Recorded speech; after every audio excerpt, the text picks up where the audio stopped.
Michelle Reiner's birth time is not public information. However, we can look at a chart from the moment that they were killed and see the overall event that way. I don't think the death time has been released, but it looks from this, it was about 3 a.m. You see, that puts the ascendant in Scorpio, which makes the chart ruler Mars, okay? And Mars was square Neptune. Neptune rules over substance abuse, okay? And Mars, anger and aggression. And they were both Sagittarius and Pisces are both Jupiter-ruled signs, and Jupiter rules our suns. And we see Jupiter was up in a big T-square, which is a challenging aspect, with the moon opposite Chiron, which the Chiron is a wound that never heals, okay? And moon is associated with the mother, and it was in the sign of Cancer, which is associated with the mother.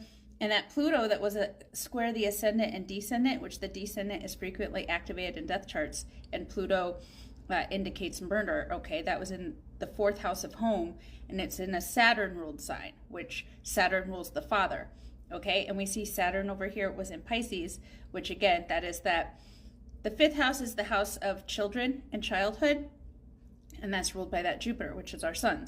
Now we see Mercury was in a little sextile here with Pluto, which Mercury is usually activated when there's something involving the throat, because Mercury is our voice, okay? And the sun was in a trine with Chiron. Sun is like this is like what the event is about, the native of the event. There was like a big wound here that was happening in Aries, which Aries is ruled by Mars. It's that anger and aggression, like a big fight that was happening.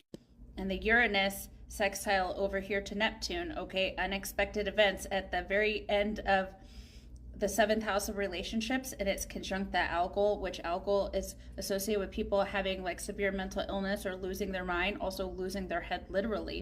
Because it's in Taurus, it's like ruled by Venus, which Taurus and Libra are both ruled by Venus, which rules the throat, okay? And Venus was over here in that Sagittarius, and pretty close to square the node. The midheaven was still in Leo, which Leo is our children, okay? And ruled by that sun, which is down here in that Jupiter-ruled sign. So between this, you see everything that's activated is mostly in a Jupiter-ruled sign, which is the sun, or there's Saturn and the moon, which is mother and father, and then Venus, which is the throat. And the ascendant being in Scorpio, Scorpio rules the blood. So that means that like they bled to death. Then with the midheaven being in Leo, that indicates that like the heart stopped.